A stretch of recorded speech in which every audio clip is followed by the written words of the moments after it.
Welcome to Free Range. Sean Bond is skilled at accessing the user manual for DNA technology of the body to track issues back to the point of origin in order to resolve any problem happening to the body. It may also be accessed by organic spiritual technology within each individual. Sean assists in creating operating systems to help individuals manifest dormant abilities that unlock their psychic potential and upgrade the body's energy systems. Everyone embodies spiritual technology, which encompasses an infinite scope of possibilities, such as connecting the individual with their spiritual entourage, such as their higher selves, the Creator, the Mother Earth's realms, and or other expressions of themselves throughout time and space to resolve issues and exchange wisdom, knowledge, and skill sets. Here is your host, Gail of Gaia, with her guest, Sean Bond.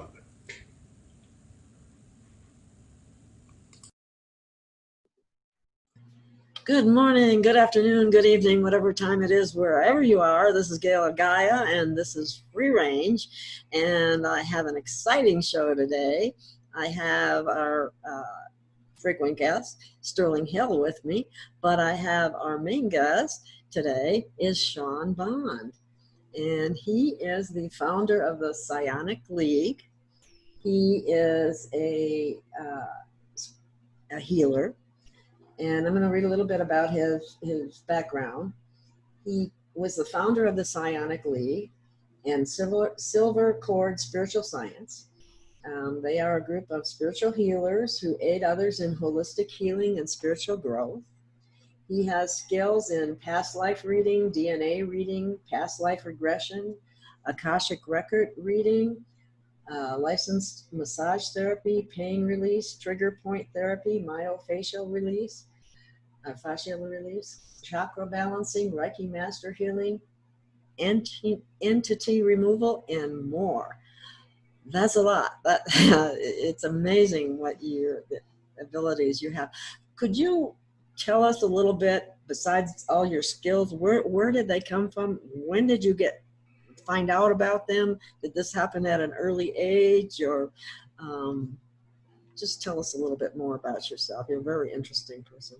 I appreciate that kind words. Yeah, abilities. So besides like the main path and like awakening and healing myself and the whole ascending process of becoming a greater multidimensional being and goal of awareness, knowing, and oneness and love to full output, and being able to figure out, tap into the universe and all that, and all the light body stuff that people go through the great work for.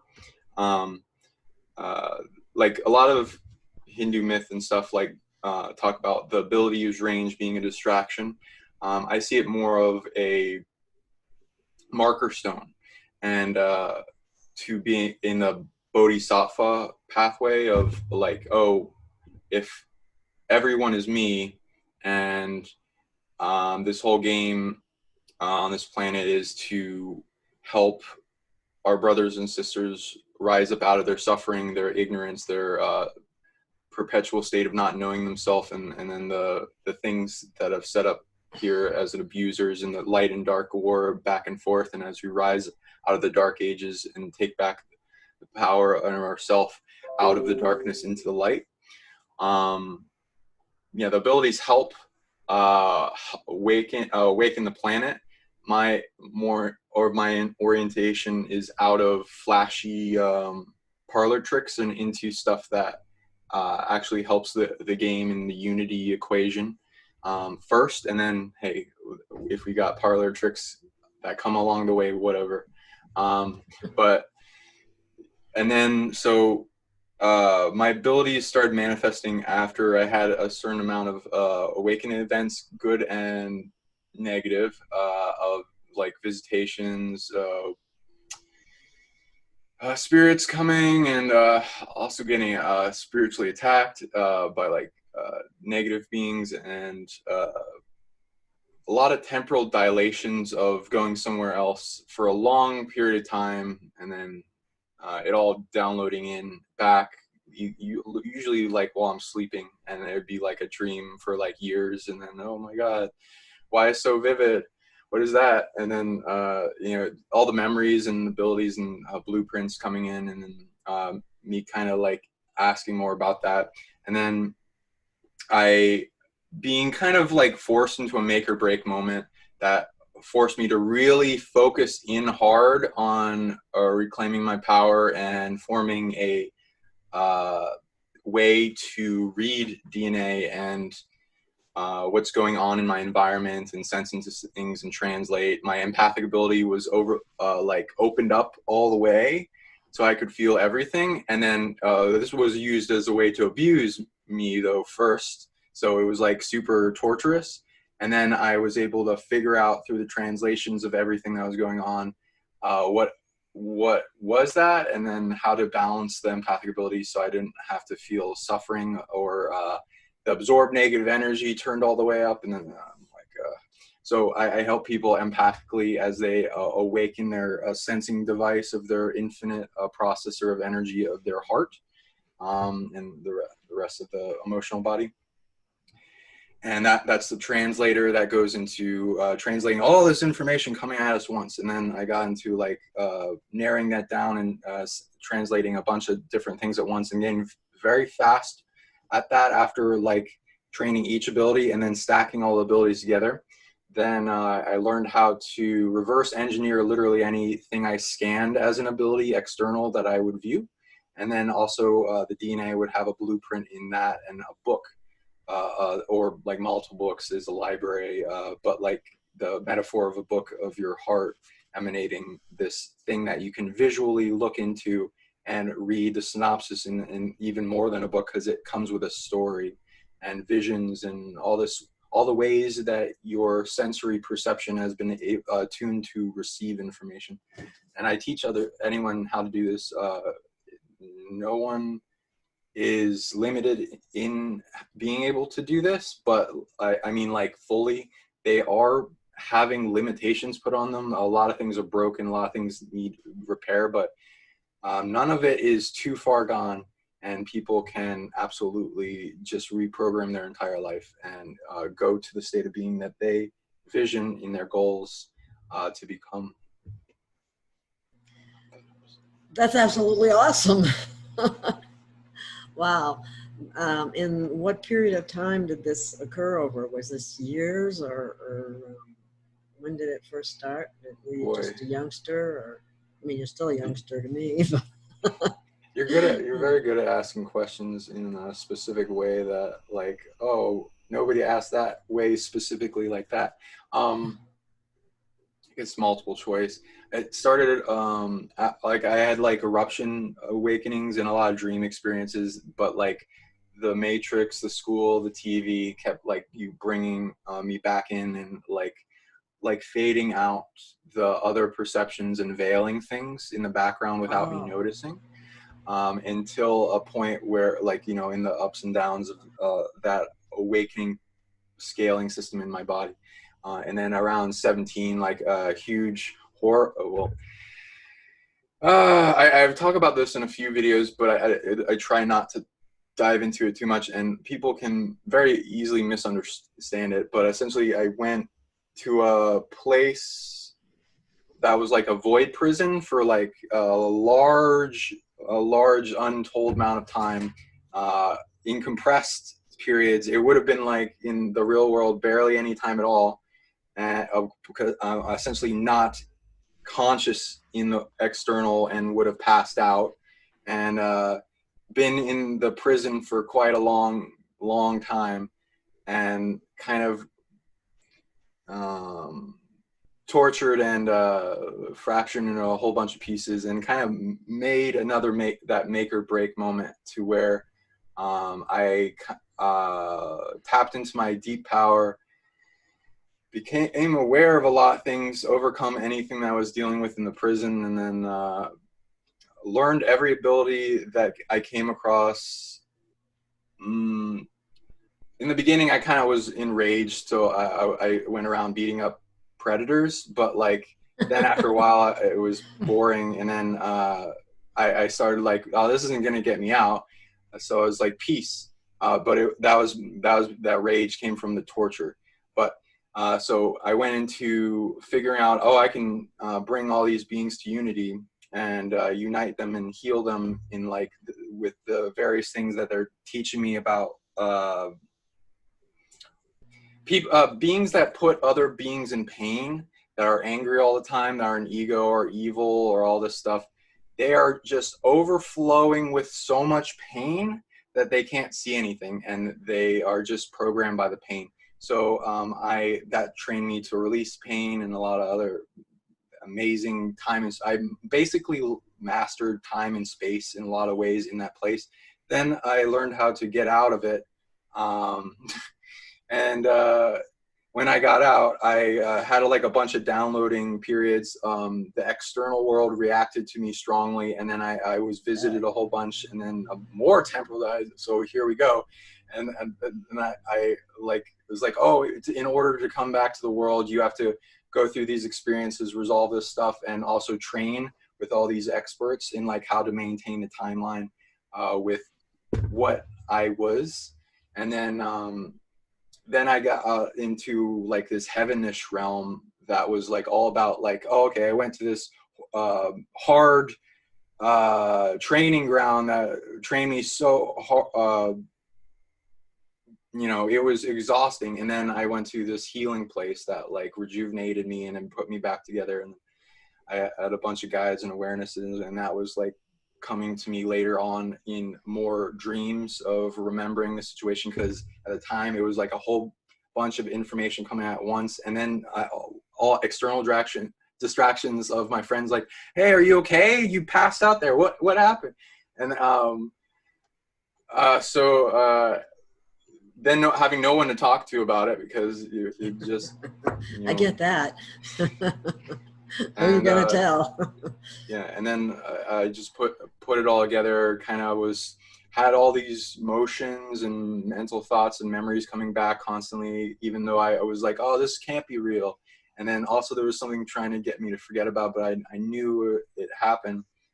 And then after every reminder that I could find that would trigger different situations of years within that time, I started integrating it all, and it started flowing in, and I connected the super consciousness that recorded it all to the subconscious of the body and the gut and all that, into the main conscious.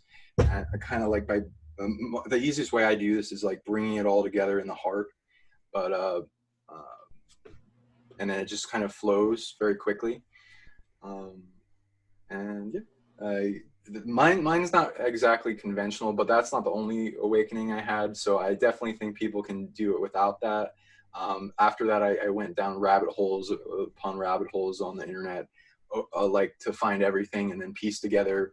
I found out you could learn this ability without what I have doing, and I put it together in playlists. If people want to just like go down rabbit holes and of consciousness of mind-blowing things, I got addicted to that. Just blowing the mind. Yeah, that's why I put that on a lot of my posts on Facebook. This is mind-blowing. Yeah, exactly. You know how it is. Yeah, and then it's so nothing's too far out of a range or reach, and as long as we're like seeking this wisdom to us, the tools will present themselves, and as we accumulate these tools that help us in life, they'll build upon each other, and then we can take off once we have the basics. Wow, that's a lot. That's awesome though. I'm really impressed. One of the things that I was going to ask you about, if you would be able to explain or describe how you access the operating manual for DNA, I think you said. I mean, how do you visualize that, or how does that come to you? So whatever senses you're born with the most, You want to train all of them. See if you can visualize them all as one, but like give each one a specific amount of attention, especially when you're getting it out of the point of doubt or like haziness or white noise or whatever. So like all the voyances, the clairs of voyance, gustus, all the Ascensions, audience, all clairvoyance, that. clairaudience. Yeah. Well, that's fascinating because I feel like, with myself anyway, I feel like more of my telepathy is starting to come online. Oh, that's wonderful. So that'd be little things here and there, you know. Yeah. So how would you describe it? Like a heart that's connecting to the brain's hemispheres telepathy that like is like mine. I've seen most of the information is translated by the heart, and then it's like stored a lot there, and then it kind of like comes out in the brain. I think the heart, and being in the heart and being in the now are a requirement for that to work. Does that make sense? Absolutely. You have any comments on that, Sterling? Yeah, really important. You know, our DNA, it's like a coding system for the organic body we're in, and we hop into one of these organic bodies and we have this genetic code. Sometimes we try to hop into something that's going to more closely fit us.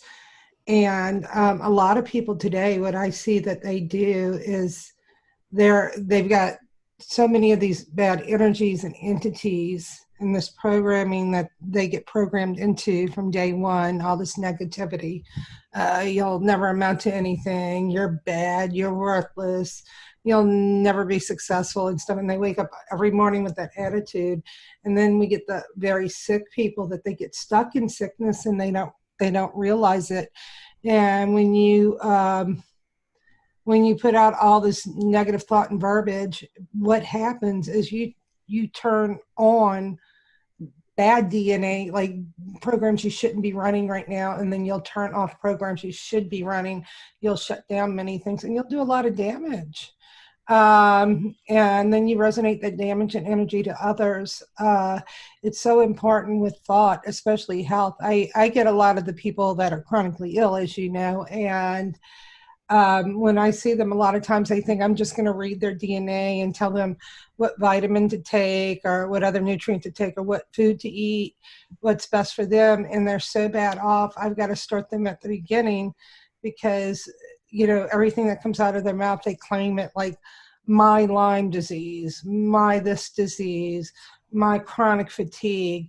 The smart meter is going to kill me. So every you know, they have the smart meter in their house and their thought every day is the smart meter is going to kill them. And they think that I'm going to come in and start on the nutrition end of healing their DNA. And I actually go in through their thought process, their spirituality. And some of them, when I go through that route, I don't even have to work the food and nutrition route because they're already eating good, or they start choosing to eat better once they start healing spiritually. But DNA is, you know, frequency. Your thought is a frequency pattern. And if you have bad thought, you're going to have this low vibrational frequency just go in and damage your heart chakra, damage everything in your body. You're going to shut things down.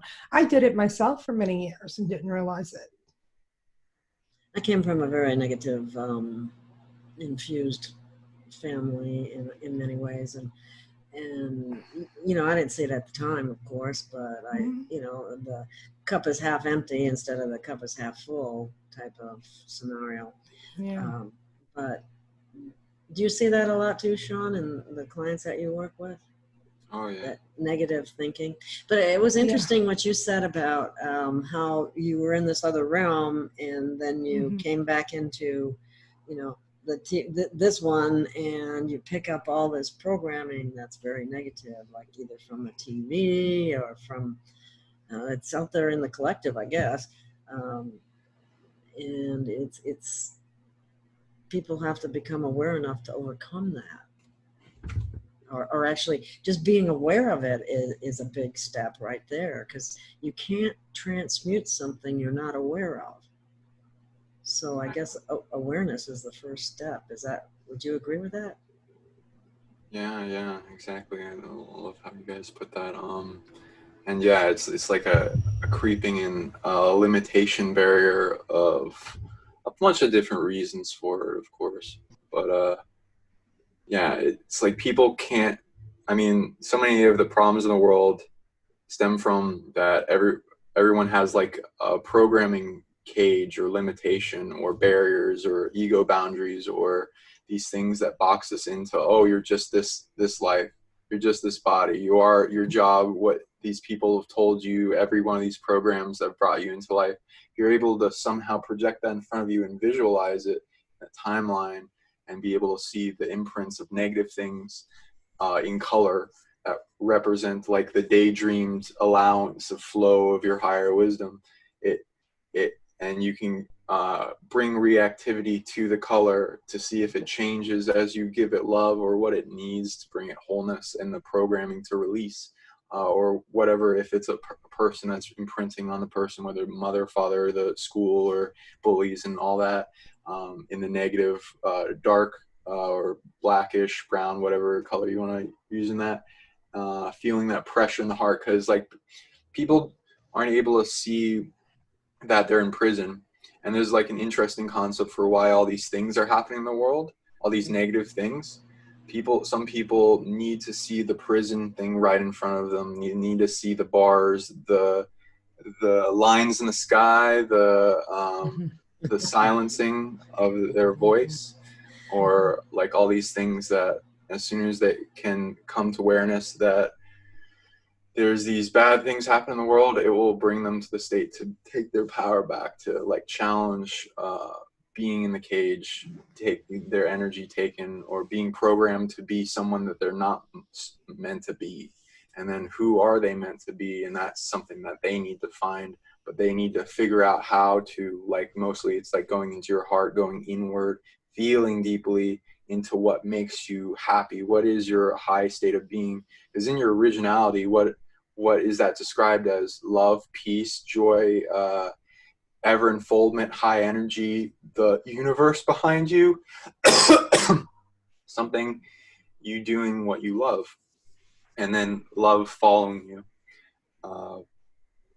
But yeah, so it's like, how do we get out of these metaphorical or energetic or genetic cages or blocks, or all the, there's so many words. I'd love to hear Sterling's opinion on the different ways that she describes the blocks. Yeah, well, there are a few, DNA SNPs that actually, SNP stands for singular nucleotide polymorphisms, can, mold our personality. And we have yin and yang genes, and there's one catecholamine methyltransferase, and there's two particular SNPs that when you're totally cut off from that, you hold on to a little too much dopamine, epi, norepi. So, you're born with this higher vibration out of the chute. That's about 6% of the population. And then there's another gene that goes along with it, and it's then at least 1% where they're really, right when they're born, they're some of the highest vibrational people on this planet. And that's me. I'm that 1%. And then you've got people that are totally opposite, that they're not blocked off on that enzyme. So they break down that energetic, that happy stuff, that dopamine, epi, norepi. And when they're confronted with a lot of negative stuff, they can stay stuck in it more too, because they're already born into a lower vibrational frequency. And they're like, oh, Debbie Downers all the time, and then your other ones that are totally opposite from them, that's me. When we get sick, we go into, like, instead of their depression and their, oh, always me, I should just die, drop off the face of the earth, we're the ones that go into panic attacks when the bad energies try to attach, and, the anxiety and the panic and stuff, where the other ones lay in bed and just want to fester away. You know, and then you've got the people in the middle where they're perfectly balanced on those yin and yang genes, and you know, they use a little of the right brain and the left brain and stuff. So, you know, it's all about balance, and we can manipulate all that just with thought, just with good sleep patterns and proper nutrition for both sides of that spectrum. And it's so important to know that, you know, when we get into one of these bodies and stuff, we have to learn how to operate its functions too. And it's a big operating system, and many of us aren't taught to operate it. We're taught to shut it down. We're taught to go take the psych drugs to numb the mind, or the fluoridated toothpaste to numb everything and calcify, you know, our third eye. And I think people are coming out of that now, and that's why you're seeing a lot of what you're seeing now, because all these people now are using all this telepathy all together, believe it or not, around the planet. And you know, a lot more people are seeing through the lies now, and I think that's kind of why they're trying to do this and, you know, the other things right now, because they don't want this happening. You know, if we actually have minds of our own again and realize we're more powerful than we know. Well, they dumbed us down to think they don't want us to know how powerful we are and be all limited and everything like that. Definitely, that's boy, I can see that. I wish I could have seen it a lot earlier in my life. I wish I could have, you know, I was born awake, but then I shut it down. And, you know, you kind of get scared sometimes. I'm sure you, Gail, and you, Sean, can also agree with that.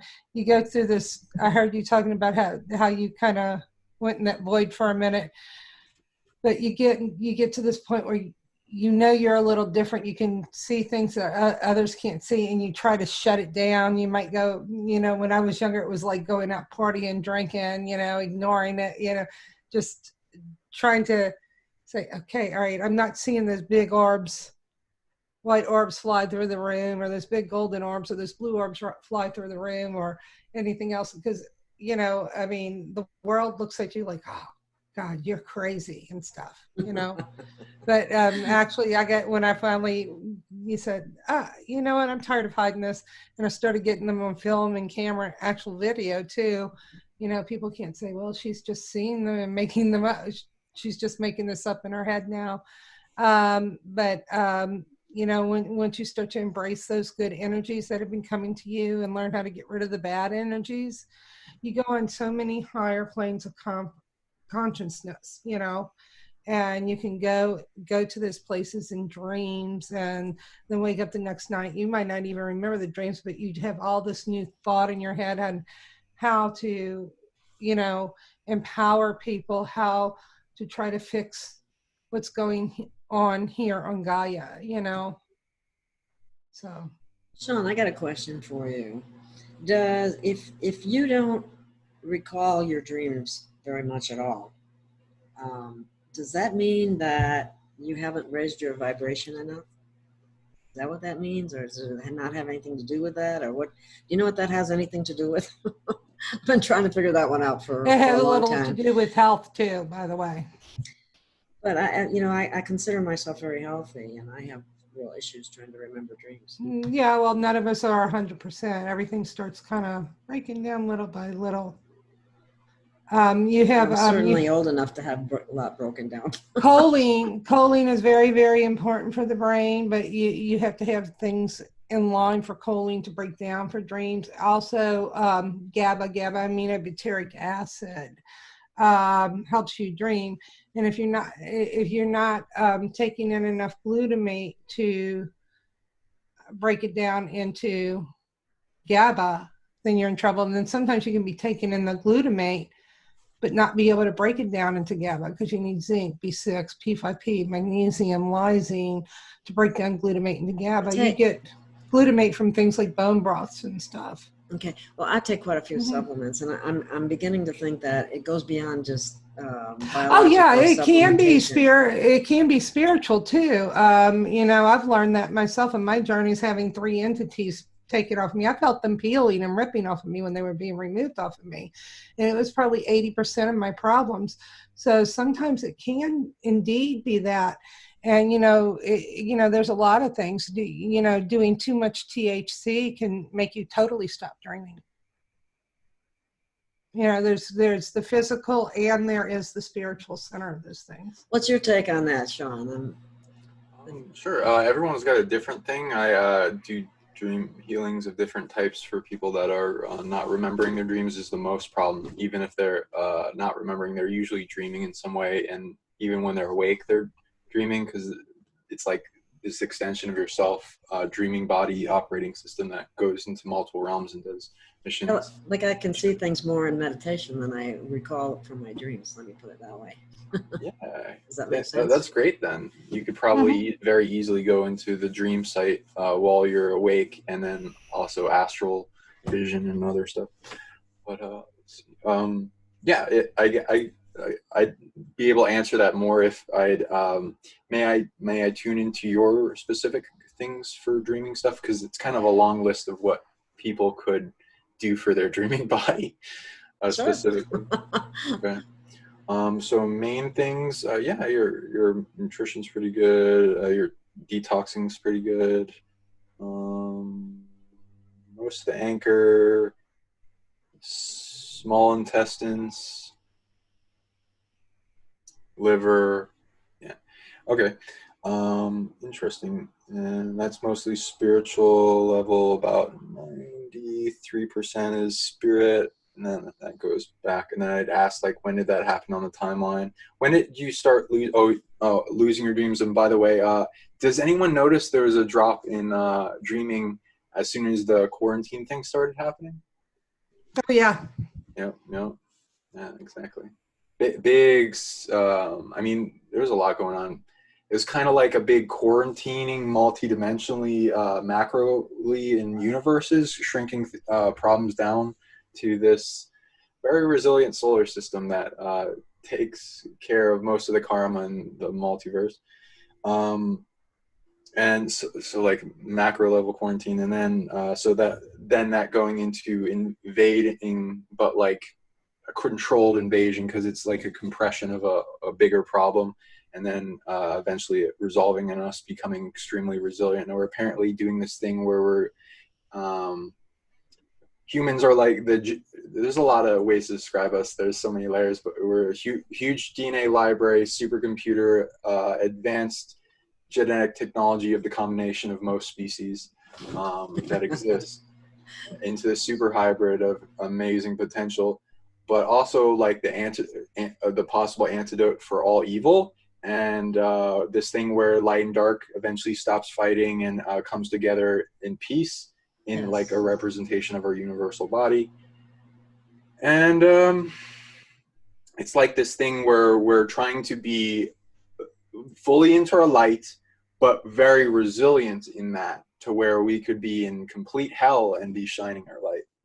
And then so Earth is like, oh, resilience more important than you being able to only temporarily maintain your light, strongly maintain your light, and then that eventually affecting the rest of the universe quite a lot. But yeah. So spirit, and then I'd ask, going back in time, when it started with imprints. Something to do with age 9. Yeah. Okay, so having to do with who you are, and so I'm not gonna say everything, but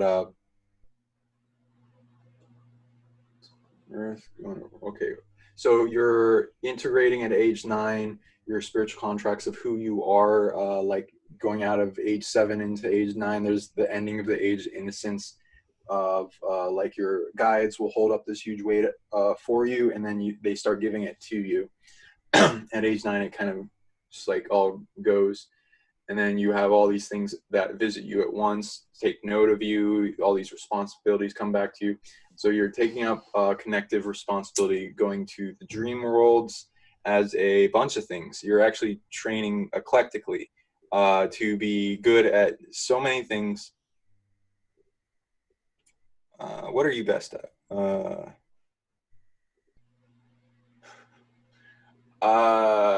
Downloading dream knowledge. So you could essentially make it so that you program a dreaming body to, oh, okay, go to all the libraries and learn speed reading and learn how to download books dream-wise into my brain.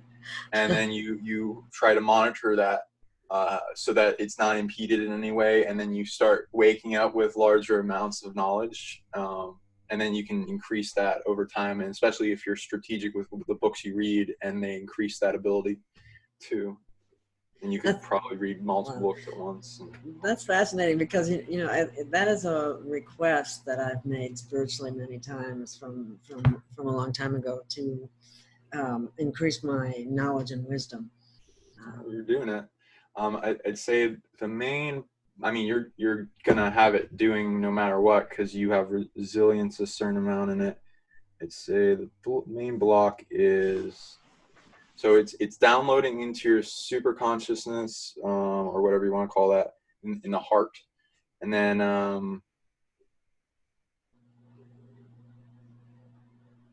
you successfully made it so that it's downloading fully into the subconscious. Good job. Most, a lot of people I see have a lot of blockages in all of it, but so it's the conscious to the subconscious. That's the main block, and that's limited to one. So definitely, if you can somehow bring everything that's here into the heart, and there's a lot of attachments and things above the head, like having to do with the world, spiritual entourage, the left brain. There's even like negative programs permeated around the world to get people in this like left brain prison thing. And if you can get out of that by like stimulating them to be in perfect coherence, as well as you can do like holds, you can do this tapping thing, or like pulling out of negative energy, or like still points on the back of your head to like bring it to where it's so still, all the negative energy is just off. Poof, like not like an explosion, but and then you're trying to slowly bring your center point of consciousness. You will feel it. It will feel like there's like these pulling sensations trying to get your center point of consciousness in your head, and you want to slowly just like let it drift on down the throat into the heart, and feel like it's getting heavier and heavier, and it's like just ripping through these spider webs that are trying to get it back in the head, which is like mostly the ego and the mind. You can, if it's chatty, if the mind's chatty, it's like wanting attention. It's usually overwhelmed.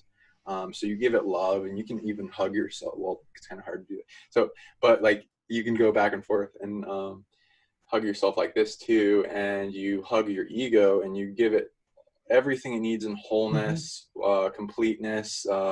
Ask it kindly to let go of everything that is not it, in like the false identity, ego and stuff, and then come to merging process, like the ego death. But it doesn't really die. The ego never dies, but the self-defeating programs will die that it's holding on to, so that it goes into merging with you, and you feel like you're one with everything, and there's no more separation and identity of the air you breathe and the objects around you. It's all light. It's all you, kind of thing. That's awesome. Thank you. Thank you. Yeah, I really like that. Yeah, good information. Awesome. Yeah, I write those down. Any supplements I can find that can improve the body, I'm just go for that. Yeah. So. That's awesome. Yeah, those are great supplements. That's a whole different kind of supplements. So what have you been working on, Sterling, in recent things that have inspired you in genetic programming? Well, take it to new. Yeah. When I first started in this, it was just reading people's DNA, on a physical level and stuff, and Gail's seen me, evolve in the past year or two, where I'm now like I'm putting people on a healing spiritual level, because if you can eat all this good food you want, everything, if you are not healed spiritually, you're going to fester. Like we were just talking about, I was telling you the physical things that help you dream. There's also a spiritual, and I think it's a much larger percentage. Like when I had some entities removed off of me, you remember me calling you up and telling you how good I felt right after. I mean, I felt them burning, itching, pringling, and just ripping off of me. And that's kind of when I started bringing it to another level and said, I've got to help these people with, you know, all these negative energies on them there. And then I bring them to people like you, Sean. I suggest they go to people like you, a lot of them, to have these entities removed, these negative energies removed off of them, and to teach them a better thought process. And some of those people, like I said, I don't have to look at, you know, their DNA testing and stuff after, because some of them have completely healed all the way, just going down that energetic path. And so I know with myself too, I gave up television a few years ago. I only let myself listen to frequency music in my home. I might listen to something on the radio in the car every now and then, but it's mainly frequency. I watch some of my YouTubers or, you know, other bloggers, and that's kind of where I get my media and information from. And that is a very healing aspect, because like you said, when you're in this matrix of watching the TV all the time, it's just you know, the insanity there, especially when you've been away from television for a long time. I know I have a Roku stick, and I stream I stream YouTube on it and watch my subscribers, and now they'll automatically put on Lester Holt from NBC after, and I'm like rushing to get to the remote to hurry up and turn it off, because I mean, I can see that man doesn't even look, I don't feel human in him. I feel like negative ET coming out of him, like this negative ET. Those are the, you know, these news anchors and stuff. There's this, like they've got these negative energies, ETs, just controlling them and running them. And you can feel the energy through the television. I mean, that's so damaging. But to teach people their thought process, waking up in the morning when they have those bad thoughts, and you know, I'll do it sometimes. If I start thinking negative right when I wake up in the morning, I'm not even out of bed yet, I stop everything, and sometimes I'll yell out, I'm healing, I'm loved, it's going to be a beautiful day. And I'll go into a meditation, because I don't want to start my day on these old computer programs in my you know, up in my body here. I want to trash them. I want to throw them in the trash bin. I want to remove them and run these positive, uplifting, vibrational programs. And that helps heal DNA. Your bad thought is very damaging to your DNA.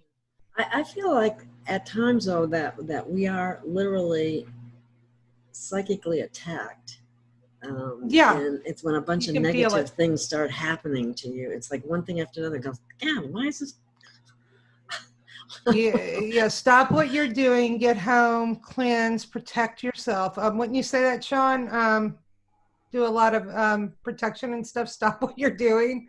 It's telling you kind of don't go in that direction when you see all these negative forces coming at you, right?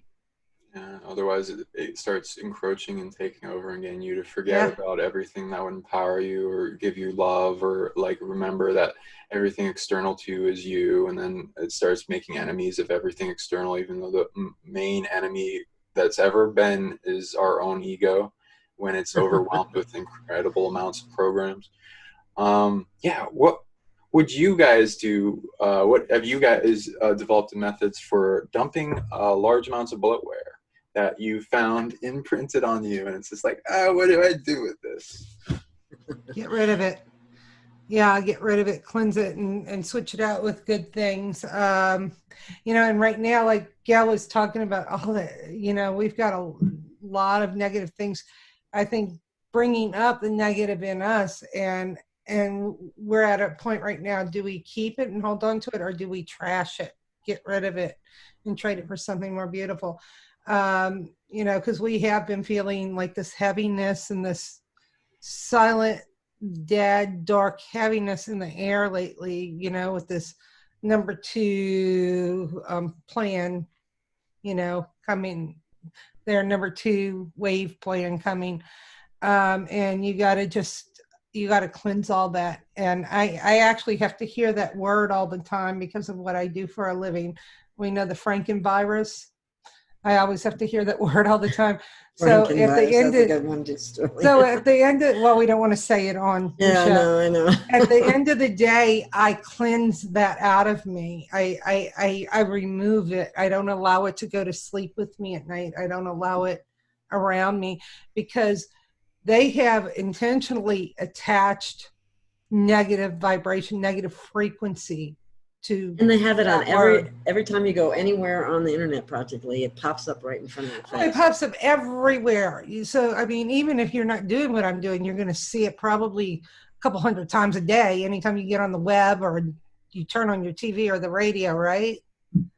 I think one of the most important things for people, at least it was for me, and I usually can only share from my perspective, and that is, first of all, you have to be able to start recognizing these things and knowing and have a knowing about them before you can even think about eliminating them. Personally, one of the ways that I've done that I've felt like I've had a great deal of success with is the violet flame. Oh yeah, same in meditation. Yeah, in meditation and seeing the violet flame and having it consume me and my aura and everything around me, and it seems to dissipate all that.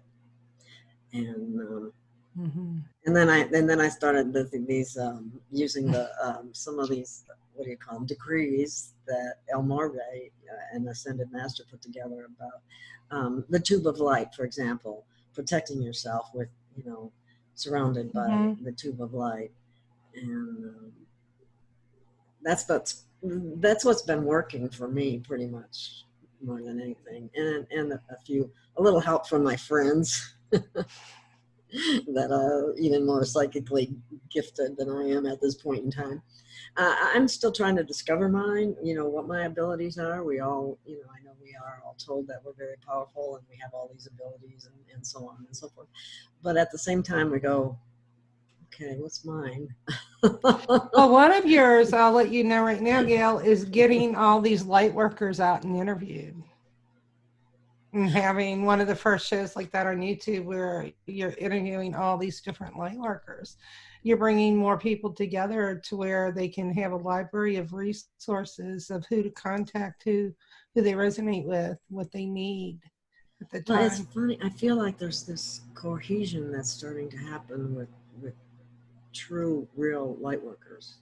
Yeah, what you say that, Sean, about her is that's one of her jobs she's good at here is bringing all these light workers together. Absolutely. Community, unity, love, a lot of heart-based abilities. Let me kind of give you a really good one. If I can tune into this, I'm trying to translate it exactly. Ooh, wait, I'm just making sure. Okay. Okay, so I like tuning to blueprints that an individual has that they're a natural genius at, that they are born incredibly good at, and the only thing that would be blocking them is their own doubt and not knowing. I know I have that. I'm working on that. Get rid of it. So keep going into that and flowing and having intuition, because a lot of those things you are pulled towards or will be things you're good at. One as a specific really good one that if you took to a really large degree of focus, you do a lot around the planet, you'd be able to trade a lot of abilities for it because it's very sought after what you have. Not like you have to give it up or anything, you can make copies of it and train people, and also just perform the action for them as a trade, and you can just provide this all over the place, and you have a version of yourself that learned this at a 10 out of 10 of what the earth needs to learn it at, and she's not even as good at it as you, which is why she asked you to come, and then she's And then there's more behind this. It's not just this reason. Healing. So like healing energetic plumbing, energetic circuitry through the body, the earth, the system, the air, the dream worlds, all these things, mostly going into like you're good at doing this in a lot of ways, but like the best thing, the peak thing that if you trade, you find a lot of people will want this thing that you have in commodity is it's like work, potential energy, kinetic force. Besides like all these different types of categories of energy that we call, when somebody has the strength to do things, the endurance, the ability to be productive, to have abundant amount of energy, like throughout the day, to be able, like if you had, you do, but if other people had this, then they would be able to have an infinite amount of energy, and especially if you work on this fully into yourself, because this really spiritually older than, I'm not really allowed to say how old it is, honestly, but like older than the planet, definitely older than the galaxy, maybe older than the universe, maybe even more. Who knows? I'm not able to tell you. I can, but not on public. Okay. Because camouflage. But yeah, so you could just make an operating system meditation of seeing the most pure energetic circuitry, immense output, accumulation, storage, all these storage places you have for this type of energy to do work, kinetic force, potential energy. It's a lot of solar plexus stuff. You can bring it to its optimal state of health very quickly throughout the day, and you can make this a meditation. You get a heck bunch of energy, especially if you see and envision the types of flows of energy, like currents coming up from the earth, grounding down to the earth, imploding, like you're bringing energy that wants to be a part of you in love and oneness, internally, as well as exploding outward and compressing that in your field. Mitochondrial, like stimulation of love for all your mitochondria, all these different little flows and visualizations of how energy and motion should be distributed throughout your body and stored, especially the Dantian stuff, compressing all that energy into the Dantian and making a pearl, and making that pearl slowly bigger. The bigger it gets, the more impact you have, the more force. You can start doing telekinesis, all that stuff. Wow.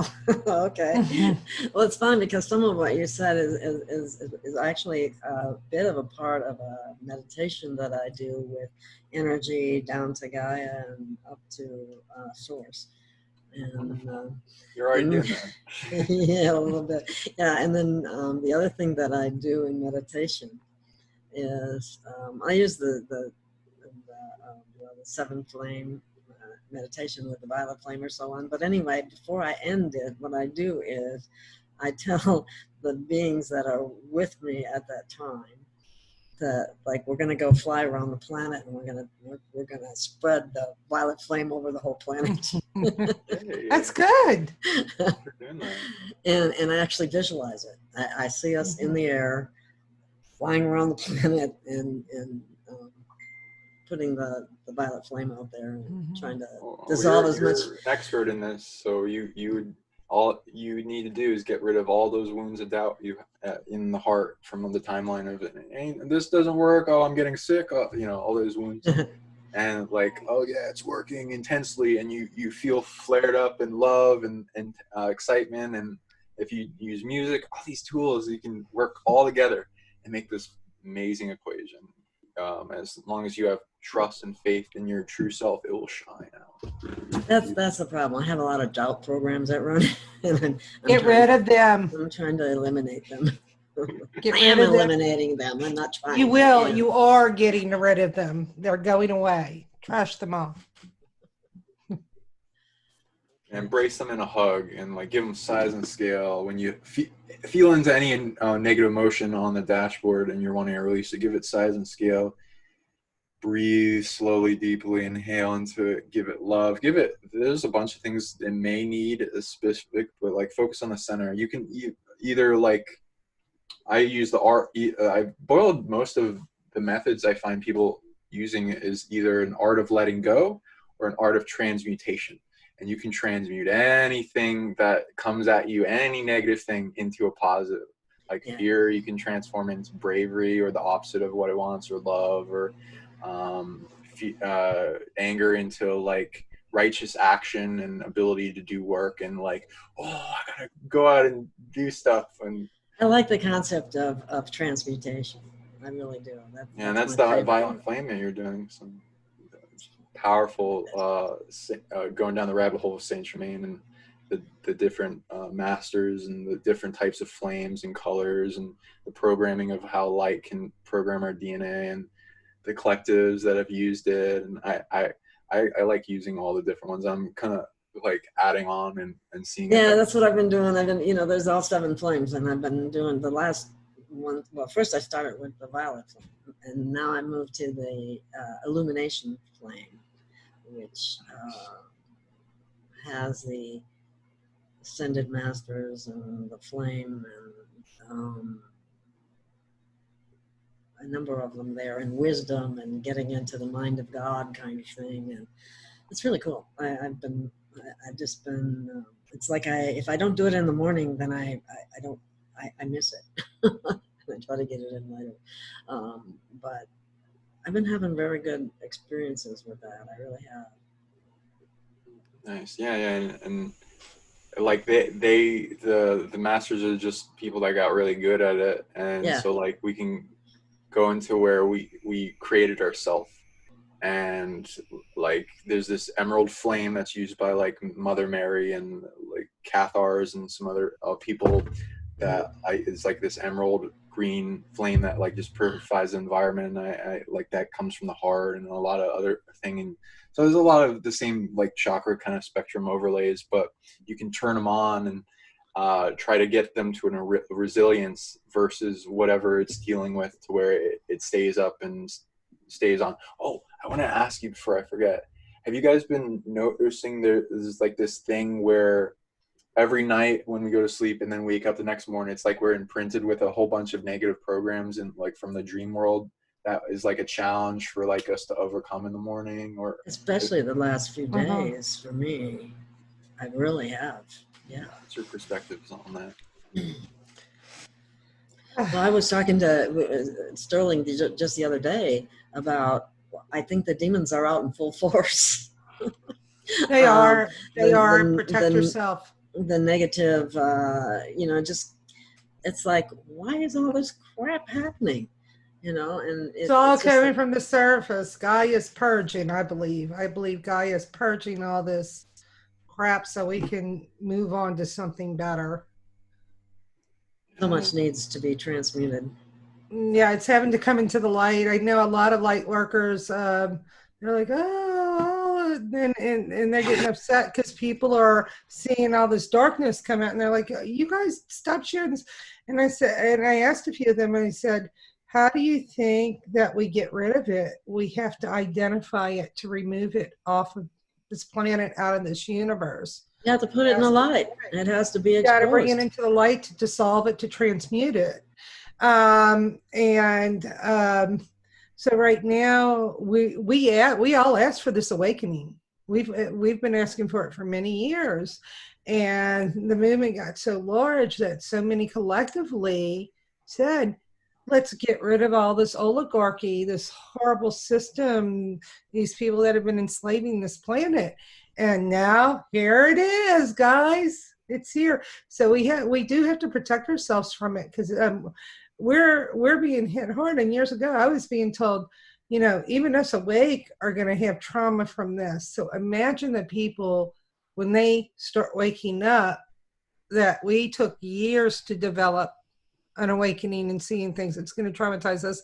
Imagine what it's going to happen to them. And that's what you're seeing right now. You're seeing fighting in the streets. I don't want to use that R word, the RIOTS, and on all the burnings and stuff. Those are people, they didn't they're waking up to all this. There's madness. There's so many lies in the world, and that's how they're acting out now. And so there's a lot of negative vibration just flying at us. And it is coming in through our dreams through at night that we're waking up to it. And we, you know, so I like to, when I go to bed, I like to put golden light around me. I like to surround my house with golden light as well. Sometimes I do some sage lemongrass, some charged crystal water around everything, pray, meditate, whatever I have to do, because there is a lot of nasty stuff coming around us right now. And we've asked for it, though, because we want it out of here. So. Yeah, exactly. Yeah, you touched on a lot there. So I guess like, oh, and I didn't answer your question before about like the dreams. I was reading that in the Aurora Borealis, there's like a whole bunch of ancestral dream worlds that are overlaid on top of each other that are flowing throughout the lights. You have a presence in there that when you first came to this planet, it goes into you making multiple versions of yourself for multiple jobs, and then one going into protection of a dream world, a dream place of power that has to do with your soul family and a soul group that you immigrated with, and then them setting up a big home base. Apparently, since the Frankenvirus. Yeah, the Frankenvirus, the zombie virus, whatever. There you go. Has come in. There's again that big quarantine, which is essentially forcing all these predators into one place, like acting up in a corner in the cage, and they're getting very violent. Yeah. The purpose of evil that I found, there's a bunch, but it's mostly like a condensing of macrocosmic evil into one place. So like as it like goes into one person physically on the planet, that's like big evil, like a dragon for a knight to be bravely programmed to the point where they become strong enough to take down the negative dragon of that. It is compressing larger amounts of problems throughout the multiverse down into one place, which ultimately also makes this place resilient. So there's a lot of, and like it would be worse if all this evil was just all around instead of being compressed into one place, essentially, is there that purpose. But I've also noticed a bunch of zombies, whether they be real or spiritually made, or most of the time I see it as like somebody's dreaming body that was captured and then turned into a zombie, and then it's used as an army to like invade people's dream worlds. And so like I've been seeing a lot of that coming out with the virus, which is interesting with virus things. And it has to do with the parasite that's stealing a bunch of people's energy, making fear, and then using all that energy and authority to create like a thing that makes it perpetuate and stay in the reality, changing our existence to change the timeline to what they negatively prefer, instead of us coming together and transmuting it all, which takes a lot of love. People now need immunity, resilience, something to resolve stress, safety, and defense, because really strongly now, and they're being forced to focus on that greatly right now to be able to maintain themselves as well as make the timeline way better, which is ultimately the base we need to stand off of anyway. And so like your dream world is attempting to be invaded, and a lot of your energy is going towards maintaining that dream world. And because it's like you invaded by negative spirits and zombies, it's not exactly the best thing to remember. Mm-hmm. So you can block it out. Yeah. Right? So you have your version of yourself that's like a all well-round dream existing being. That is also like part of a collective that is shielding the whole dream world. And then it's asking versions of you that is a you, but like an older version. And so it's asking for ones that are awake enough to come help it. And then you're going in, you're clearing up the dream world. It's mostly going into quarantining it from the invader, which is another dream realm. Let's see, where's that coming from? Okay, yeah, of course. so there's like a big negative portal that keeps trying to be attempted to be opened up into multiple things. I don't really feel like exposing too much into it, but essentially it's around Israel, and it goes into like a big summoning of dark entities, and then Why does that not surprise me? it's based on a stolen big place of power that has a lot of earth authority, and and like, it's not just one. It's like the parasite is trying to find places of power and then tap into them and then maintain them. Earth is like doing this chess move where if she can hire enough beings to free the place of power, it will actually move, and then they won't be able to harvest from it anymore, and then the authority lessens. But it's also like a quarantining a big predator, and the thing that like makes evil shrink as well as fulfill their purpose is getting evil things to fight each other. So like, be careful with that, of course, but like, if you can get them, because they want to maintain safety and accumulate energy, steal energy from things, and not have to go into drama right away. But if they're, doing their purpose, which is to resolve what they got going on evil until they enter a point where it stimulates them out of darkness to stop that behavior, because it's not creating great for them and it's insanity, then they will also change into the light, which is after they stop that point of attracting evil to them and all that, and they go like a lava lamp, the light and the dark spectrum of evolution. I don't know if that helps. I don't know if I covered everything, but oh yeah. So you so how they're getting in your dream world, then you would, to as an example of how to resolve this, because any type of way to get into a bubble of reality or a dream reality, dream world, they need authority from the beings in it to get in. And you've been, in fact, while we're talking about it, you're making it go faster with your energy, and the DNA technology just amplifies everything in awareness.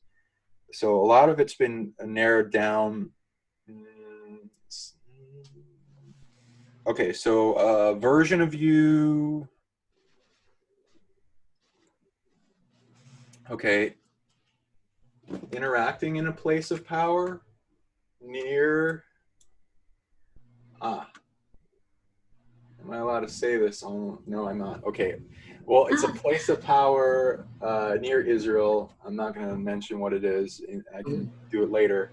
But like that, you're interacting with another version of you is interacting in spiritually, because you made more versions of yourself in all these chess games around the planet, and like set up to do things over time that you can then unite with those versions of yourself. And so if you're able to protect that place, and it's mostly into resilience, because it definitely is able to protect itself from the incursions, and you can make a big trap out of it. Like anything incurring into you, it's trying to program you, but it's also entering your game. So you have now the authority to program it, because it's pretending to be you, and then you can then initiate a big trap of healing wholeness that like brings into remedy to remember that it's not just this thing that like has to dominate and be in power and maintains control.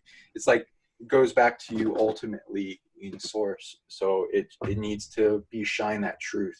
Also, I noticed with another topic that I didn't mention before that you went into with the dopamine, norepinephrine, the serotonin programs of the genes. Thank you so much for mentioning that. Barely anyone talks about those.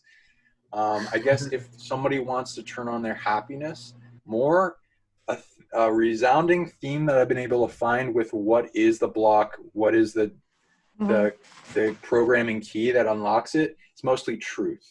And like understanding what truth is to you, what is being your truth, and like a bunch of things of what that spectrum is. You want to get to full 100% output in every action, interaction, or at least to the best of your ability. And being your true self, finding what you're here to do in a pursuit of truth increases and releases a lot of these blocks on the genetics for those positive love emitting hormones. Hope that makes sense. It makes absolute sense to Yes, me. it does. Very brilliant. Yes. Very brilliant. It's awesome. Yeah. Oh yeah, so you're and I'm gonna help you because I exposed it with the place in Israel. So to quarantine that version of yourself and make a big resilient trap so that anything that tries to harm it thinks twice, and then once that's shielded off, the authority to invade the dream home cuts off, and then you would be going there to quarantine, clear, heal, balance the place, and then once that's done, you might even dream about it, but and then you can you'll have, it's like using 70% of your dream energy, and then the rest of it is like going to an interaction with your entourage, which I think has to do with protecting you environmentally. Maybe like a bunch of neighborhood dramas that happen sometimes. So what do you guys do for shielding for the house? You said Sterling went into like protecting the bed and stuff. That's really important. Yeah. Also, I use a device that emits a 7.83 hertz frequency around my house, 100 square foot radius. 100 foot radius. So also I have a rest shield that stays near my sleeping area too, to keep frequency from dropping into a negative zone.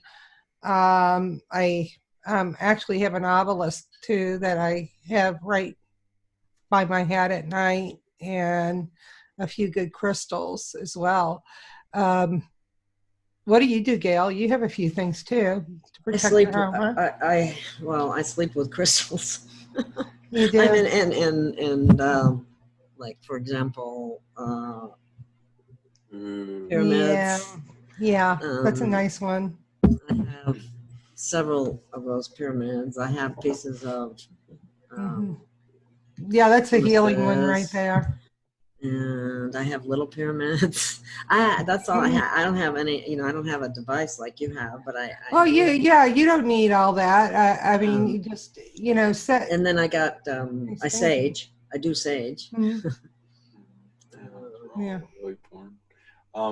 You have a Schumann resonance device, you said? 7. Yeah, I have a scalar home shield. What is that called that you got that? Because Kinrola, Fresh and Alive. A while ago, I was like, it would be awesome if everyone had a Schumann resonance device. It's expensive though. It's expensive. Yeah, I had to make a loan to get it. It was like $2,500. It's huge.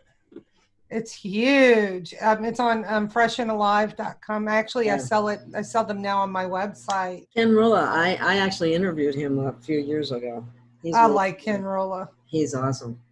Yeah, very awake. Check that out. Yeah, definitely worth knowing. He does a lot. He has a lot of Fresh and Alive, and how to. He has the hockey puck, and he has that device that Sterling was talking about. Yeah, I now sell his devices. I sell most of his stuff on my website now too. I saw that on your website. I said, because I love his stuff. I used to have 2 of those. Somehow they came up missing. But yours ended up missing? Yeah, maybe they're helping somebody else. I don't know. Hopefully. But like in customs? Pardon? UPS kind of thing? No, I'm afraid somebody might have taken them with them, or I left them somewhere, one or the other way, one way or another. Either way, I hope if somebody has it, that it's helping them. Yeah. Oh, that's a nice way to do that. Yeah. I have this larger one too. He has one that's about. Well, I can't see my hands. They're about this big. Okay, and that one I put it under the seat of my car. Oh wow! It's supposed to have a 10-foot radius. The Harmony pendant too, that I wear to protect myself. I set my intentions. Too. You have yours too? Oh yeah. Awesome. Yeah. Yeah. Are you familiar with these at all, Sean? Have you ever? Maybe we should tell them that's about giving that. off a lot of energy. What? Oh, is it really? Yeah. Ooh. So what's that called? It's a harmony pendant. It actually protects you from negative energies.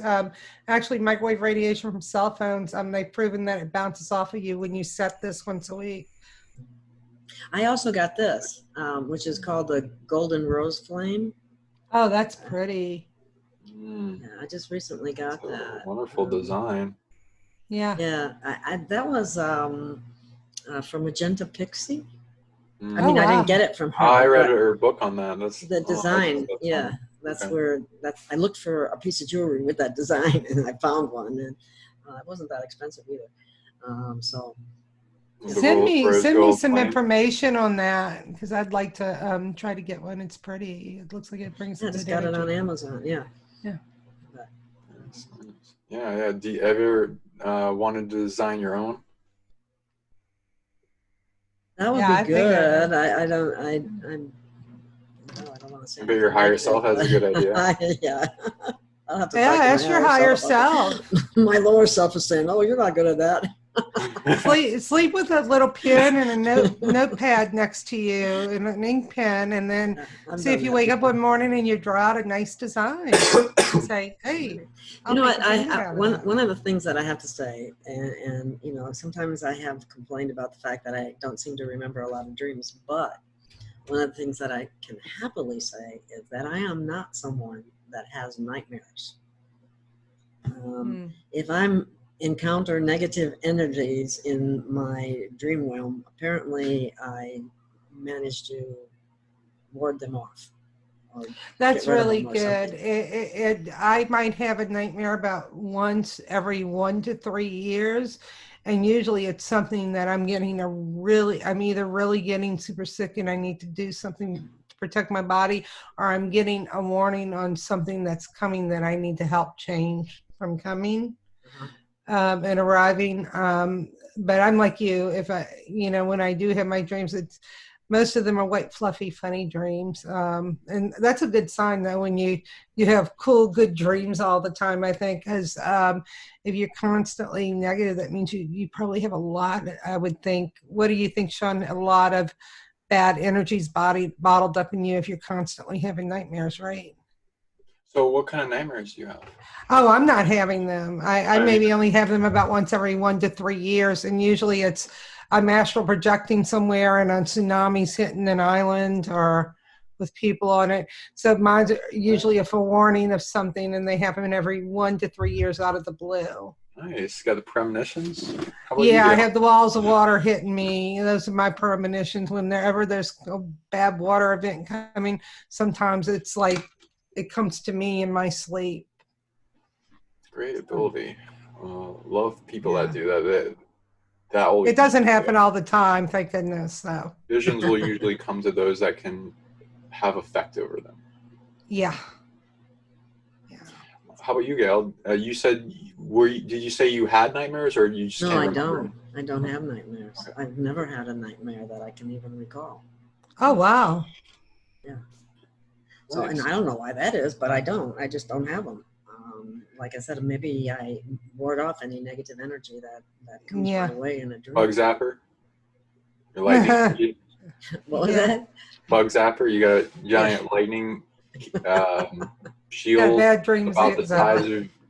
I just kind of have the attitude that I knock the crap out of them. No. Like, leave me alone. Yeah, you got stunned. You actually got a really big shield energetically that goes into your ability to make energetic circuits. You were able to make a giant lightning cage shield security system that kind of has many layers and kind of goes out to the ends of. I've always felt protected. I feel protected. So it's not just my imagination then, from what you're telling me. And you can amplify that. You can give a lot of energy to it. In fact, I will. You can add on to it. You can make like remedy process with Earth. She has a lot of good ideas to improve it, and you can trade with her in that. And it will expand as you grow. so like to go into more of the dreams. So like hopefully you can possibly get your dreams back. I just did a big ceremony last night with the fire, and I didn't have dreams for a while, and I got my dreams back last night. So I'm like, yay. Oh, wow. That's So awesome. if I can help, let's see. Yeah, you're with your neighborhood. A way to do that is reflect on everything external to you. Are you in the States? Oh, yeah. Yeah. Okay. So your energy cage goes to end of the states. You're protecting the state, and you're trading with it. And so you don't have to go all the way to ends of the states, but like to where there's like a unity Game of Thrones type of thing you're doing with the higher selves of everyone around, and to where you can increase the camouflage and let things not know about you, and you can put distractions and decoys to where things would keep away from you. There's a little bit of a big energy parasite somewhere around that is testing your fields, or not really actually able to get to you, but it is draining on you because it costs energy to protect yourself from it. The way to resolve this is see yourself as everyone and start hugging yourself and feeling the internal reflection of everything external, including your every cell in your, well, you want to do this first by uniting every cell in your body, bringing it all to peace and oneness, and then going out to where you're seeing yourself as everything in your room and uniting all the elementals and things that are holding space into that, and house property, then the different houses, then you go in the Game of Thrones unity. So all this is like unity, the harmony. You can also use the necklace as like a PowerPoint for that if you want, but because it is really good at helping that. Then you're wanting to feel the pressure that represents the disunity or the separation consciousness. That is like a little wall around the heart. And you kind of feel into that wall as if it's yourself, give it what it needs, love and wholeness, until that becomes lighter. And that once the bliss comes in, it will show that you were successful, and then you can move on to the next step. You can even go into full like sight and other abilities, but this is like the base if you don't have everything, to where it works. And you maintain that bliss to a certain level past yourself. And if you're going able to go into faith and letting go of everything in separation consciousness, it's all held in the ego.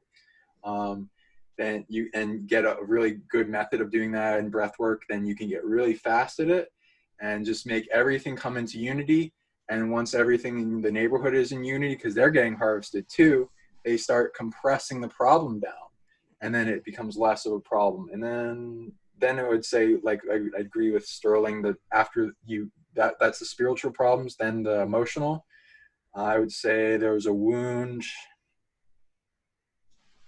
The biggest one is age 19. You've been healing a lot of your emotional body, and you can just focus back to like some points in time that may have blocked your dreams, maybe an experience, maybe it may have not even been a dream, but usually it is if it has to do with dreams. It might be an environmental thing that blocked it off, or getting sick because of the gut. And the gut brain is like most of where the dreaming body is held, and that's why detox is so good. And clearing out like Epsom salt flush clears out the small intestines, which you had most of the negative programs, and then the colonic klima enema does the large intestines. I'd use coffee enemas as to help with that, but that doesn't get the small intestine. Just look up saline flush, and it's essentially you just add Epsom salt to a certain amount to water, and then you take it through mouth, and then it just triggers everything to flush. You want to definitely get the right amount, because it's like, oh, too much salt. That's why the everything flushes. Yeah, emotions are good. Mental stuff usually goes along with emotions. Physical, yeah, it's just the flush from that. 1, 2, 3, 4, 5, 6, 7. Yeah, it's mostly the small intestines. So definitely go in hard in the small intestines. You definitely cleared out most of the large intestines. Good job. Well, thank you. I'm working on myself. And I think that's the thing that I try to encourage in other people is to work on yourself, because you can't change anyone else. You can only change yourself. And when we do the inner work by, first of all, recognizing different programs that come up, different thoughts that come up, to recognize a negative thought when you see it, when you're thinking something negative about yourself. And I've gotten a much better handle on that than I used to have. And so I encourage others to do the same. And I try to help people through what I've learned by helping myself, if that makes any sense. Sterling, what do you usually do for doubt? Like if someone, as an example, was to doubt that they could ever remember their dreams again? Well, all right, so somebody's going to doubt something that they can never do it again. I would have to remove that negative. That's a negative blockage, a negative programming. Remove it, get rid of it, flush it. Put on your big girl britches, big boy britches. Stop with that programming. Got to get rid of it. Stop telling yourself that you can't remember your dreams, right? Yeah, because that's one of Gail. You hear me repeat this all the time with my clients. They get so stuck on. They call their disease theirs, like they own it and claim it, and it's like, for instance, everything's Lyme disease, everything, blame it all, everything's this gene, this defective gene, everything's the smart meter, everything's the 5G, everything's the GMO, the glyphosate, and you will set your cells up for serious damage, very serious damage. And your thought can be radioactive, just as deadly as radiation coming at you. I agree. So, if you keep on telling yourself, I will, I can, you will. I was actually having some trouble dreaming for a while and stuff. And I went and that's when I started putting my obelisk right next to my head. And guess what? It started helping me dream. So some of mine was like emotional, spiritual, probably, that was preventing me from dreaming. I've been dreaming a little bit more than, I've been remembering a little more than and sometimes we're gonna just get bits and pieces, and that's all we need for some reason, sometimes, I think. But the really important ones, you want to remember those dreams, because dreams are sometimes powerful messages to you, things that are going good, or things that you need to fix, or things that they're forewarning you on that you've got to help out with to prevent, stop, or make something good happen. So I think it's really, really important. I think more and more of our psychic experiences, or psionic, whatever it's the best word terminology is, is starting. It's starting to bubble up to the surface. Yeah, a little here, a little there, and I really feel that it's happening. You see a lot more light workers coming out, and they're coming out of their closets too. A lot of people They're connecting. They're connecting. Yeah, they're connecting, because a lot of people for many years stayed hidden because they kind of thought, hey, we're told this is not normal, because they who don't. Who can you talk to about some of these things? Yeah, and you still have the people like that. I have many family that they're not like me. And my brother going like this to me to somebody else when I'm standing right there. What, you think I can't see that?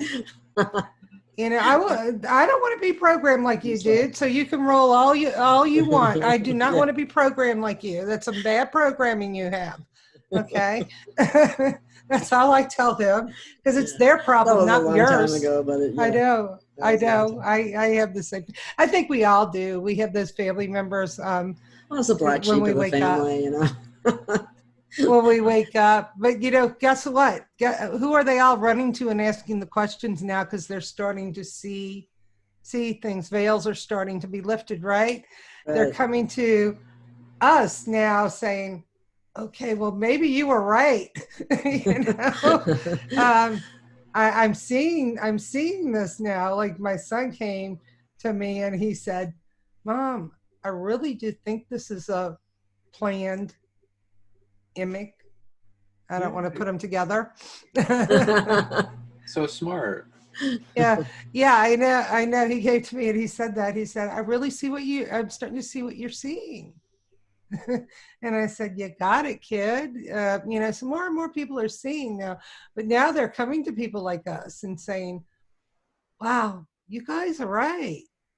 And I think that, you know, for what's coming, we're going to be the teachers for people. That's why I really feel that's definitely true, and Yeah. people like Sean are going to be very much in need, and we too, us too, for the most part. But we're all here to we're going to be the help teachers and the healers and the people that get people the help they need, and I think that's what your show's going to do, is because you're taking all the light workers and starting to interview them, which is a beautiful thing. Yeah, I love doing that too, because I learn things, and if it's something that helps people, I feel like I'm doing what I'm supposed to do. Because energy and frequency, that's going to be the main way of healing. You know, energy healing. Energy, frequency, thought, getting vibration on a quantum physics, you know, level of things. That's going to be the way many heal. And they never wanted you to know this, because guess what? There wouldn't be any pharmaceutical companies around. You know? Yeah, they shut everybody down. I never forget. There'd be a couple of ERs for car accidents and ruptured appendix and stitches and broken legs. You know, that's it. I tell you, some of the things that I saw when I was used to work in hospitals as a nutritionist, when I saw the list of drugs that they would have some older person on, it's 2 pages, you know. I'm going, oh my God. And then they have the people convinced that they have to have it. You know, yeah, they have to. They'll be dead if they don't take it, you know, kind of thing. And then the chemotherapy, I saw them kill so many people, it wasn't even funny. And it's really hard to see people who are doctors who are supposed to be healers, programming people and telling them, well, you got 6 months to live, better get your stuff in order. Instead of saying, well, we're going to really need to boost your immune system. You need to think about doing this, that, or the other thing, something that's actually really going to heal. Yeah, or hey, I can't help you. Here's the Truth About Cancer series. Go watch it. Yeah, exactly. You know? Yeah, you're not going to hear their ego. You're not going to hear that. You know? All business. All business and ego. Bottom line, it's all about the money. All about the money. All these people that are asleep,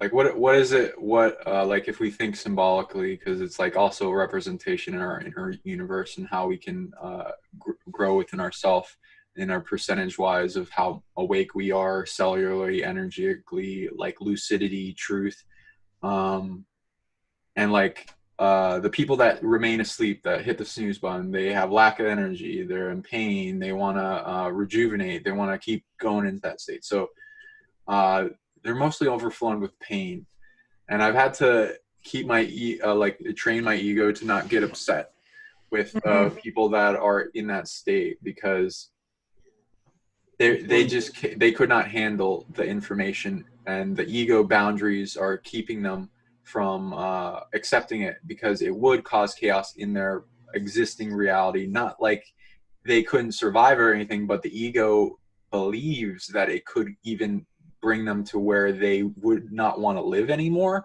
A lot of the times people that wake up when they're not ready for it, they want to kill themselves.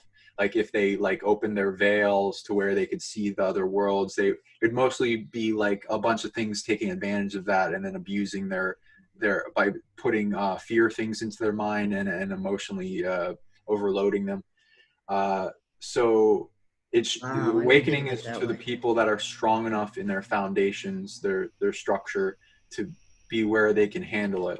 The universe tries to keep things out of our perception that we can't handle yet. So if we want more people to awaken, which awaken energy, great thing to go in. There's great place of power. You're great at place of power. Even if you don't know it, you could, as you release that doubt, you're anything energetic circuitry, plumbing, all that energetic structures, making an energetic house overlaid, amplifying, making whole worlds and energetic dream worlds you can make as you daydream it, you specifically. But like anyone, if they go into it, but you're really good at it. And so we can create those things we need, those energetic circuitries for a device that like helps wake people up or brings them to enough immunity, resilience, ability to release stress, and be feeling safe and have enough defense to the point where they can go into out of their comfort zone, because most people just want to sit in their safe space and not have other opinions come in, or reality bubbles, or any other type of energy. And then it's because like empathically they're overloaded or whatever, and they have too much pain to deal with other people's pain. So if they're somehow able to release that, then their plate opens up and they just like go to the buffet. I'm like, oh, I have a little bit of this truth movement over here. And I was like, here, I wonder what's this about. I've been hearing about this, but I've been avoiding it. I thought it was mind control. Yeah, all that. Yeah, that's funny, because you could go to all the different areas. You know, you can go into healthcare, you could go into the justice system, you could go into education system, you could go to all those areas and say, what little truth can I pick out of here that I can deal with now?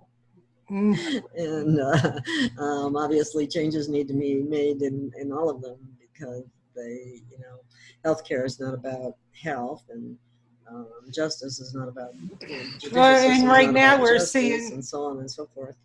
And right now we're seeing up is down, yes is no, left is right, the truth is lie, inside is out. And Exactly. we, all of us awake, we're sitting back here and we're like, you know, sometimes it gets frustrating when you're watching this, and because you're like, you want to hit yourself in the head and say, I can't believe that they're believing this stuff. You know, exactly. You see that yes is no, and the truth is a lie right now. Up is down. Yeah, you have to keep from getting too annoyed with them and going, will you wake the fuck up? Yeah, so I understand what he's talking about, having to restrain that ego and stuff, because sometimes I don't restrain it, and I blow up. I lose it sometimes too. It brings you to wisdom, and you know, people need to wake up, and it's otherwise a lot more suffering happens. Well, we're seeing it right now. That's what scares me. I want everybody to the lie that's being put out there right now. We're seeing it. People believe this stuff. Ignorance does not create bliss. It is all but temporary and a distraction. Ignorance isn't bliss, it can kill. You know? Yes, unfortunately. Yeah. Unfortunately. Whoops, I just lost both my ears here. Hang on. Okay. Yeah, so I've been, I guess, like, what would we boil down to? Like, like people aren't awakening fast enough. That's mostly on their thing, their pain, and whatever the way they can release that. And then there's the dark chess move, which is abusing that. And then it's mostly through mind control and the media, and TV, and that like thing, that box that like puts us right into alpha brainwave state and accept all those. I don't know how to describe them as programs without being very insulting, but yeah. Go ahead and more salt. It is what it is. Oh, we did it at the same time. Look at that. That's funny. Well, that came out at the exact same time. Yeah, that was probably some telepathy going on there. Oh my God, that's funny. We were right yeah, that's what my mom used to tell me, like when I had asked all these things. It is what it is. And then after a while, I just keep pressing her on topics. It's like my head's starting to hurt. Like literally, people are in pain when we bring this stuff up. It's like, yeah. Cognitive dissonance is really bad. And then we have also, what do they call it? Stockholm syndrome. Those two things seem to be very prominent on the planet. But what do you think? I mean, what's your thinking, either one of you? What can we do to be of more assistance for the waking up? You go ahead first. I'll tune into it. Patience, learn patience, because they're going to be asking a lot of stuff that we're going to think that, boy, that's a stupid question, you know? So we got to learn how to be patient. You know, I have people all the time that come to me and they're asking me stuff like, "Oh, you haven't realized that yet?" And I say it in my head, but I don't try to project it to them. I'm having to learn. I think a lot of my journey right now is learning patience with a lot of these people, and because we're here to help them. That's our journey right now. We came here for this game and this roller coaster ride. We thought it was going to be a fun adventure, right? And Then it was going to be this bad. Well, I'm taking a break after this. I'm going on vacation. I'm going back to Sirius. I'm going to go on some vacation time. So I'm just going to hop everywhere. We can relate to that. Yeah. Yeah. Everyone needs a vacation. That'd be wonderful. I guess the quarantine's not really that. It might, because people are going through extreme stress and stuff. But dude, it's actually house arrest, because you quarantine sick people. These people aren't sick. All right. But you're killing grandma. Why? Oh my God. Yeah. Keep going, Sean. We have no immune system. Just go back to sleep. I've been, based on intuition from Sterling. I use the word. So I'm getting that you're really good at heart knowing and intuition, and even more than what you've tapped into. But it's very impressive what you've tapped into. She's an intuitive, definitely. Yeah, so I guess, since that's one of your 10 out of 10s that I'm allowed to talk about now, you are well-rounded in everything it takes to bring a person's intuition to a greater level as well, including the planet, including the collective unconsciousness. So that can make a greater awakening into itself, improving the crap out of everyone's intuition, and it wouldn't cost you much energy because you're really good at it. And you have a collective army that Earth would totally work with you in, to where you essentially you go to Earth and negotiate. It's okay, I'll help all these people wake their intuition, and can you grant me an army? And then you'll be able to improve that as you amplify it, and put a little bit of energy into that daily, as long as And then, I've built. I have a huge army. I have a huge following, an army of very woke people that they stand with me, not behind me, with me, and we're all waking people up. And Gail's part of it, and we're all together, standing together, not behind one another, but together. That's what we have to remember. And I think, Sean, if you'd be open to it, that we should do this more often. Yeah, absolutely. I like the honored exchange. to be on with you guys. You guys are amazing, really powerful spirits. I feel like I know you. And to going into your ability for awakening, I'd say two types of things, because energetic circuitry. So I guess you could draw out awakening blueprints for a person's body, as well as the entire planet. The Earth wants to trade you for this. It'll take maybe a month to do it for the Earth. I mean, that's honestly shorter than anyone else doing it. And you'll have an army of friends. So do the unity meditation with that to increase the army of everything in unity, to make that structure. Essentially, you're making a big house of energy and structure and grids and stuff, because you're able to make actual ley lines. You earn the ability to make ley lines above and below the Earth, all that. And some of them around the planet, you will actually find you will have a hand in. and some of the nodal points and place of power, all that. Awesome. You want to visualize a energetic grid or geometry or multiple geometries all over a planet. You can have them spinning all that, and then program into, if it has a geometry and etheric space, you call it information memory. So then you can have that set up, put more energy, feel into it with your heart, bring it to where you have no doubts on your heart that is complete. And you can actually get it done faster than a month. A month is if you didn't pay much attention to it. If you did meditate on it, you'd probably make it go be done in a few days. And then you want to set up a thing having to do with awakening currents. I believe it's an emanation from the heart that goes all directions like a star. So you're trying to create an energetic circuit that erupts from an individual's heart and goes throughout their entire being omnidirectionally. But the thing that keeps people from awakening in this is a lot of blocks in the cells. It's kind of like a lantern, and you're getting rid of the lantern so the light shines into every cell, and you're wanting to permeate that. Start doing that within yourself. You'd be very quick at it, and then trade it with others like your entourage, and to where they're all, and then you have an army of all these people with awakening circuitry, and then you can You reminded me. Throughout the collective unconsciousness. That is so interesting. That is awesome. You know what? You reminded me of someone. His name is Audrey, and he's Pleiadian, real Pleiadian, from Pleiades in a ship to get here. Anyway, he talks about a star meditation, which is a lot like what you just described. Start in your heart and you grow the star. Oh, send me a link. I'd love to view that.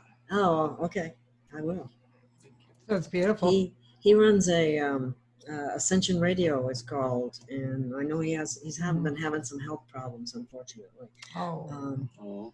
But spend some time. Are you friends with him? I always get sad when I hear other light workers are getting attacked. Usually they get attacked because they are doing something very powerful, or they have a very bright light and something. Audrey is like that, and he actually spent time at Area 51 when he was small. I'll have to send you more information.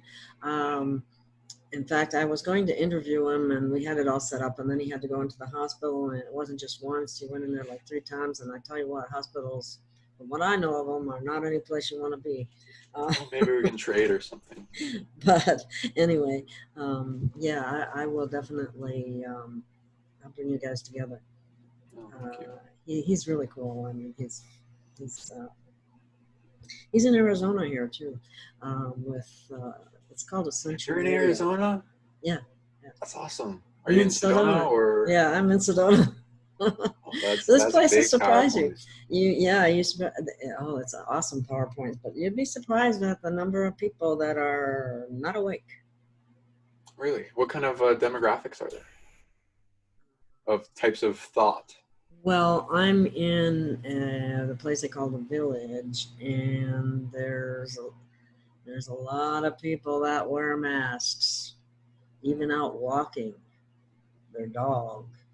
I'm having to wear shirts that say protest things. I haven't seen any shirts with protests, no. But I heard there's a little bit in West Sedona, which is a little different. I'm glad there's no mandate, and the mandate is not a law anyway, but anyway, there's none of that in the Village here that you have to wear a mask, because it's in the county, and the county is not, the sheriff is not in favor of that, so I'm happy about the sheriff here. But now in West Sedona, the mayor overrode the city council and mandated mask wearing, which is very unhealthy, and is not. They got mandated here day before yesterday. Where are you at? Shreveport, Louisiana. That's an interesting place. When I saw this coming, I sold my house in New Orleans and I moved up north. Well, I was in Phoenix, and I can't tell you how happy I am to be out there. I know we both got out around the same time. I said, I want to get closer to the Ozarks. You know, it seems like, you know, get closer to country than an openness and awake people that are waking up, because there are a lot of awake people around me, where I'm at. There's great people here too. I mean, I don't mean to undercut the our Sedona. mayor wrote everybody must wear that I call it a bad thing. I shouldn't call it a bad thing, but that mask. And I had to just stop myself, guys. But I wouldn't be offended. I'm not going to wear it. Now, you know, I have a past history of having some pulmonary embolism, so I have no business wearing one of the masks because I have damage.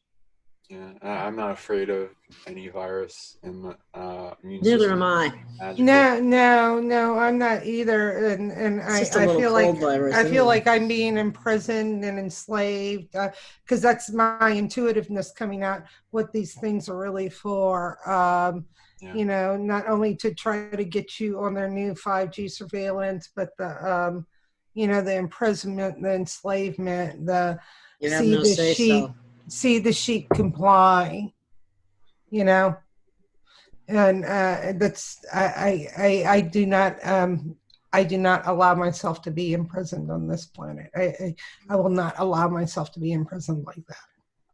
I got masks that said the virus name and then 1984. No, wow. Yeah, there you go. So my brother-in-law, he's in the northwest suburbs of Chicago, and their mayor. He has a picture of the mayor on his mask, and it says, "This prick made me wear this," because he has to wear it in the grocery store. But it says, "This prick made me wear this," and it's a picture of the mayor on his mask, and he makes sure the mask is real big and loose. So, you know, and his mayor's big and fat. So he's got the big fat mayor there, and this prick made me wear this on the other side, pointing to the prick. That's what people need to do. I don't know if you noticed this whole thing into a protest that makes people wake up. Yeah, you know what? I did a couple of interviews with a guy. He calls himself Thinker Too, and he wore a mask, but it was just over the eyes like this, and then he had written on it, "You are being deceived."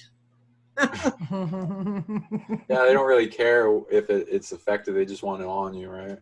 Yeah, but yeah, and they want. Well, it's not on a scientific perspective. It's not. I know we're running out of time. I could tell you all about it, but it's like trying to prevent a dust molecule going through a chain link fence. You know, it's the pores on the mask are so much bigger than the particle of the Franken V.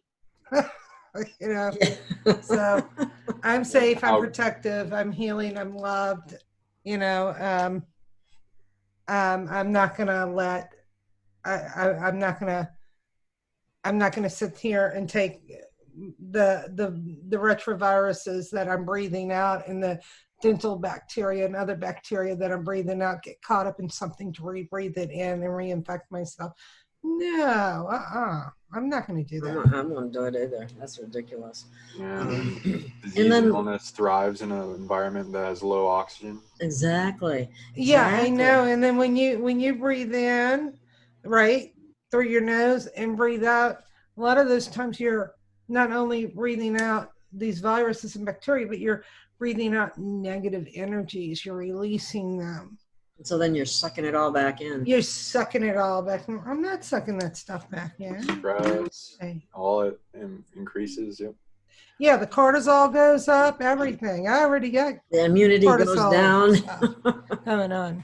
Like the perspective is like, oh, if I guess to the people that think that this is all done for their health, it looks like if they're even able to go into the perspective of waking up past what the mainstream media says, it's like, oh, they're making all these mistakes.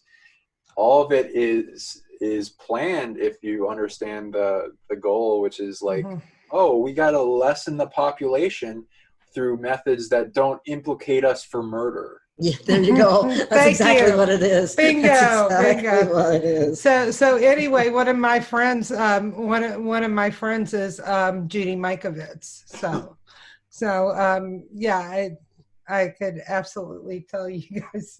Well, I've told Gail a lot, but you know, yeah, when you personally know Judy Mikovits, you get an earful. So. you know, we kind of lecture in at the same places sometimes. So that's how we met 4 years ago in Colorado at Autism One. So. Yeah, that's awesome. Another favorite of mine is Stephanie Sinoff. And Yeah, Stephanie, I know her. I've been to Washington, D.C. I with Stephanie interviewed- Sinoff, yeah. I interviewed her with the glyphosate stuff. Yeah, I'm actually, some of my work is on her landing page at MIT. So she's a friend of mine too. She's an amazing lady. When we saw the Healthy People 2020 agenda coming up around 2017, 2018, we saw it. And Sheila Ely from Vaxxed had us come to Houston. And that's when I introduced her to Stephanie and to Judy. And when I called up Stephanie and I said, you got to get to Houston because they're going to try to force Vaccadoodle on people over 65 and all the children. And then they're going to get us in the middle after. And I can remember Stephanie saying, well, I hope you're coming to visit me in prison because I ain't getting one of those things. Yeah, it sounds a lot like Nazi. You know, and Same this here. is, I mean, this I'm is a over that senior age. research scientist at MIT. And they call her a quack. You don't become a senior research scientist at MIT because you're a quack and you don't know what you're doing. Right, just like Judy. And she's on Quack Watch, everything now. It's disgusting. And as a matter of fact, I'm to the point where I want to tell people, when you see they said it's not true because it's been fact checked, it's true and you better read it. If they call somebody a quack, you can be darn sure that they're putting out some truth.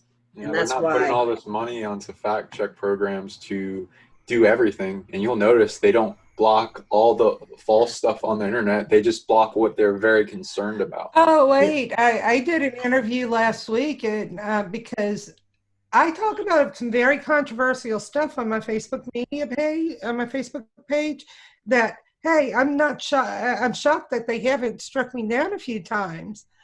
But I went and posted peer review research and I got put in Facebook jail for 3 days. And I saw what you had posted, Sean, and I posted it on my Facebook page, the one about the community standards that you had on your page about hanging all the white people. That's okay to put that down. Yeah. But to take away the peer review research I posted, I went in Facebook jail for 3 days for that. Yeah, I posted a Ministry of Truth. Yeah. Yeah. Well, guys, I think we probably should be bringing this to a close because it's getting pretty long here. Yeah, 2 hours. And anyway, it's been a wonderful conversation, and I really think we need to do this again. If you're both willing, we will set up another show. Is that okay with you, Sean? Absolutely. Thank you so much. Oh, you're welcome. You're special. We're all special, but you're special because you have the potential to help a lot of people. And it's nice. And so do we. From you. So, thank you, all of you, both of you, and we will do this again. And thank you, audience, for listening. And we will post this around as much as we possibly can. Thanks, guys. Bye. Bye-bye. Let me pause this here.